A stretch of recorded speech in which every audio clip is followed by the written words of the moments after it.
I'm here because my father bought a new phone, and he wanted to update Shizune, in case she needs to call him. I thought that you should know too, since you're her boyfriend, aren't you? Even if she did, she probably wouldn't call. Yeah, I mean, what's she gonna beep in Morse code? That is how she is. Yeah, deaf. Right? I mean, she can text, but... Yeah. Did they forget when they wrote this part? I don't know.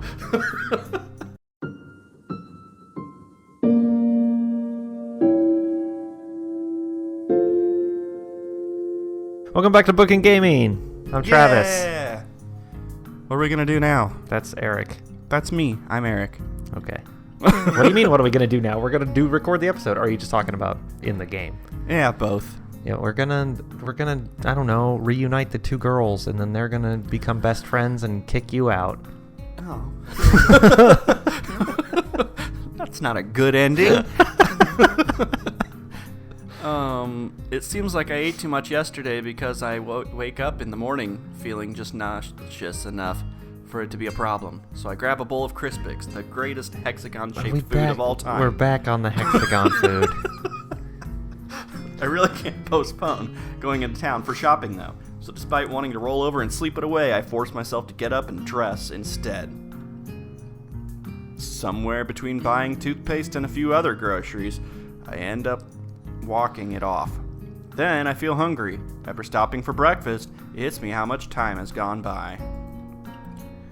I hadn't expected to be out this long at all. I'm not even sure if I bothered to lock my door. Oh god. Jesus.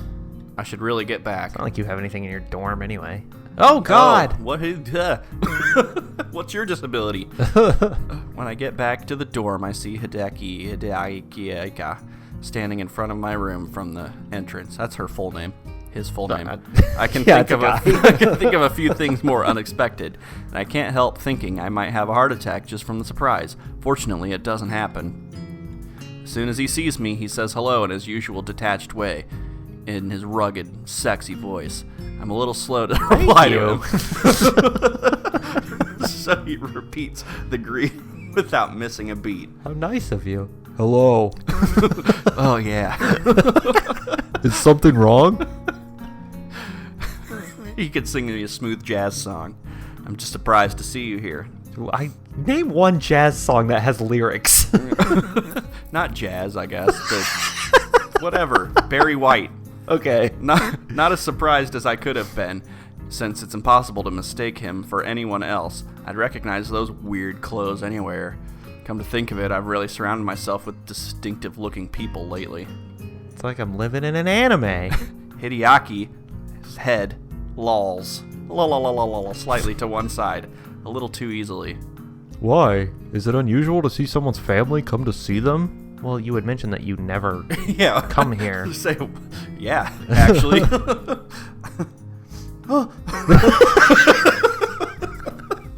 Saw a spider. You scared me. So Hideaki isn't such a robot after all. I think it is Hideaki. I don't care, it's Hideaki. In fact, it's almost as if he's more caught off guard by the fact he even can be caught off guard. But he recovers quickly. Nevertheless, in that brief moment, he looks his age. That uncomfortable side of his seems like the more honest, and I wouldn't mind seeing more of it. Don't get weird. Not so much, though, that I'd go out of my way to pry. Only Shizune would be that zealous. Then my thoughts get so far... that my thoughts get so far is proof she's rubbing off on me. Or that you're going insane. Yeah. I think that you'd have a reason, that's all. There is one. See? Anyway, we can talk that while we're looking for her. That's why you're here, right? Shizune is in the student council room. I was looking for you. We might take a trip soon. Family trip. You think she would want to come with us? Why are you asking me? I don't know. Yeah, I don't know. She's kind of been on the warpath lately with a lot of stuff. And once she's focused on something, she won't just drop it. I guess you would know that. I don't know that. Hideaki looks much more at ease walking around than I did my first week. So this isn't your first time here? Just throwing it out there, of course. completely ignoring the surrounding environment could just run in the family. It'd explain why Hideaki seemed so distant from Shizune. I get the feeling there's more to it than just her deafness. No, but this is the first time I could walk around so much. It is kind of weird here. I bumped into a person who told me women are not allowed in the dorms. How could that be? Yeah, after I told him I'm not a woman, he told me I was misleading and then accused me of being an assassin and a cock tease. With my thin, supple hips. And my creamy hamstrings. I was warned that he was not only invincible, but strong enough to probably destroy the building with a punch, or at least knock over the painting hanging in the hallway. Please do. I hate that thing. By the way, that painting is actually screwed to the wall. Ugh. I tried to steal it. Yeah, that's the guy across the hall from me. He's not okay. Yeah, what? No. I see. Oh, you left your door open. It was unlocked when I came here. I knew it! I knew I should have gone back! Did you even take your pills? Probably not. I'm a little annoyed that Hideaki knows that. The only way he could is if he had opened my door. But the feeling passes. You left it open, too. It doesn't matter. I have nothing to hide or steal. Your soccer ball's really nice. Are you coming on to me, bro? Or should I say your soccer ball was really nice. Now it is mine. That's one of the things that doesn't matter. Why'd you bring it with you? If you're a soccer player, a soccer ball's very important. I guess it is. The thought makes me smile. Okay. I'm here because my father bought a new phone, and he wanted to update Shizune, in case she needs to call him. I thought that you should know too, since you're her boyfriend, aren't you? I don't know. Yeah, actually, I don't really know. Yeah, we went out like once and then argue over food while playing board games a lot. So, yes. The best relationship. Why? Just in case there's something wrong or she needs anything. It isn't what I meant, but I'll go along. Even if she did, she probably wouldn't call. Yeah, I mean, what's she gonna beep in Morse code? That is how she is. Yeah, deaf. Right? I mean, she can text, but... Yeah. Did they forget when they wrote this part? I don't know. Well, if you know, coming all the way here for that, though, he could have updated her via email. Whoops. He does not like using emails. That's so old-fashioned. I use the emails all the time. Yeah, so old-fashioned, getting a new cell phone. Yeah. Don't tell me he still does business through regular mail or something. Carrier pigeon. Silence. Now it's my turn to feel awkward. Is Hideaki taking it literally, or did I hit the mark? How dare you speak ill of my father? Nah, I'm sure that what it really comes down to is that he does not want to see his daughter and stay in contact with her. In the end, they are still family, after all, even though they play at being at each other's throats. Oh, good. This ought to go well.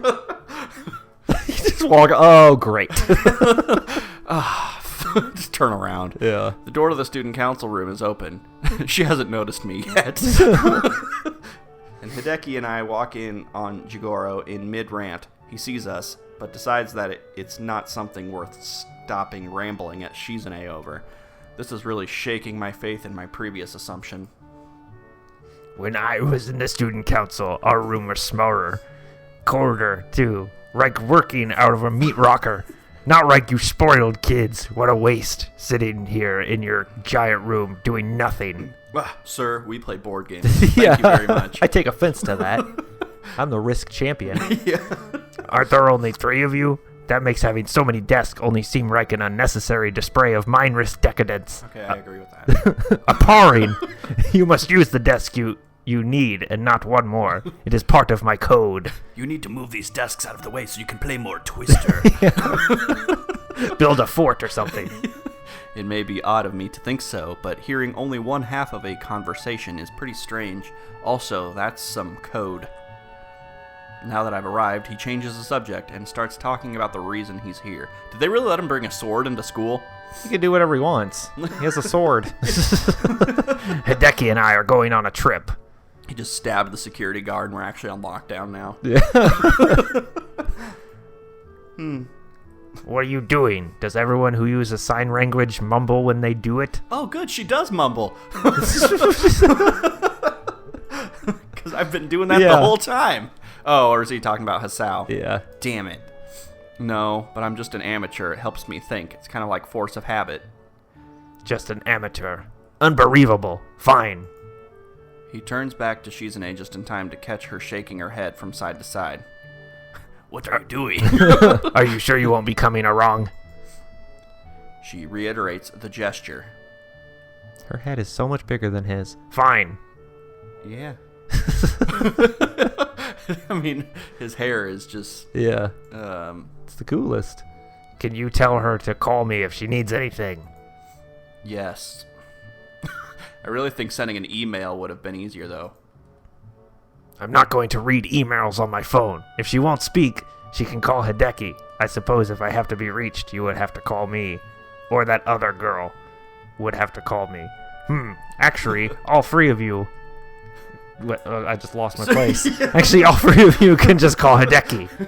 You were trying to think of a joke where Misha calls Jigoro anyway? Yeah, I threw myself off somehow. Actually, she can call me anytime. Yeah.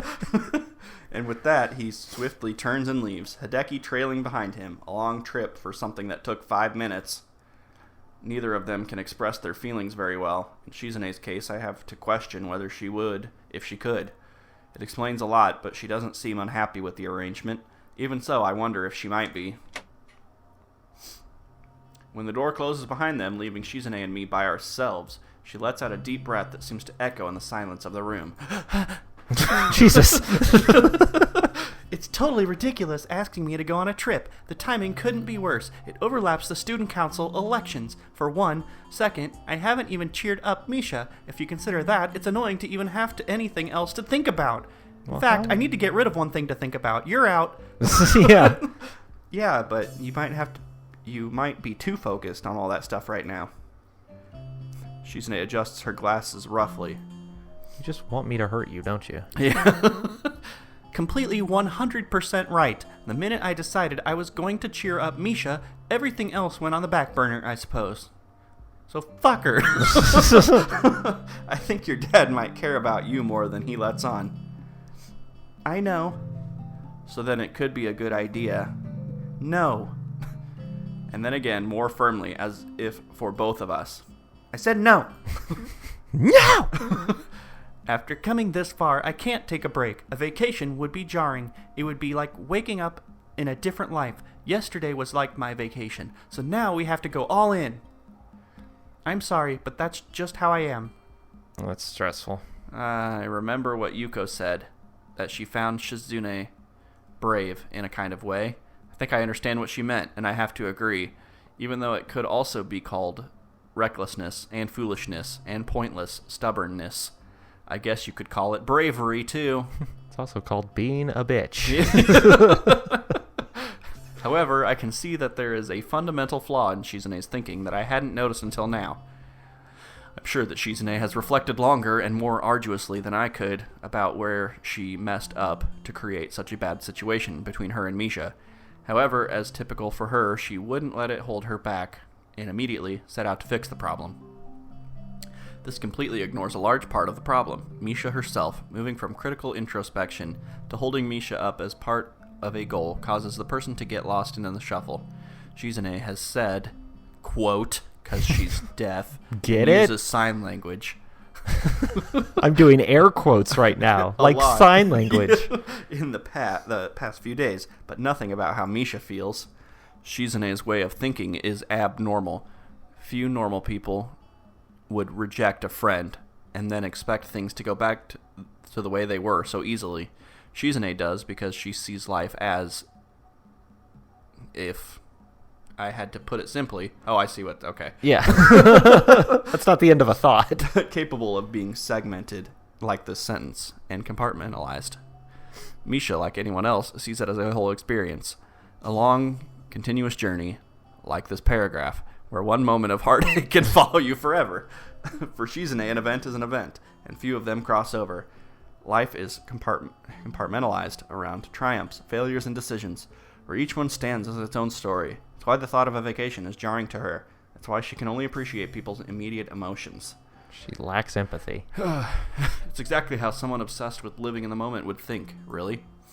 Likewise, Shizune can see Misha as a friend, but I doubt that she ever has thought of Misha as anything more until recently, or questioned anything about her. Misha is Misha would be enough for her, even if, to Misha, it would be unbelievably stifling. Dear Lord. Shizune is just Shizune to herself. It's likely she doesn't even think about the after effects of her actions in the long term, as long as they stir up other people's lives. To Misha, though, I'm sure it made her seem almost heroic, like Yuko admiring her bravery, and even myself. And Shizune's thoughts on the sentiment are that it was good she could touch someone's life. But it ends there. It's easy to captivate, much harder to nurture. On to the next thing. Thinking of life in terms of almost completely isolated events has a tendency to isolate a person, too. What are you, fucking Freud all of a sudden? Shit, why are we writing a novel here? Well, it is a visual novel. Yeah, but we're not writing it. Yeah, well, We should write a visual novel. oh, God, that's a lot of work. Though she's trying to remedy it now, the point remains. There is simply no way Shizune could have avoided hurting Misha. Her emotional investment in Shizune was something Shizune couldn't account for, so she didn't. Combined with her personality, it was inevitable. Both of them have pretty much told me all of the bits and pieces over the last couple months I've known them. In the middle of considering their differences, an idea begins to take shape in my mind. Oh, God. Okay. Threesome! Now that that's over, we can call it an episode. Okay. Holy shit, man. Stop the monologuing. Just be normal. Just be high school students who get over shit after like a week. Right, yeah. I guess it's different for girls. I don't know. I mean, she'd be pretty hurt that her friend is just not here anymore. I guess, but I mean, get over it. Yeah. Or do something about it. Go talk to her instead of just being like making it in a minute. She tried. She didn't really. She tried to shove food down her throat and said, cheer up. She bought her caviar. What else are you supposed to do? That's true. I mean, that's end game right there.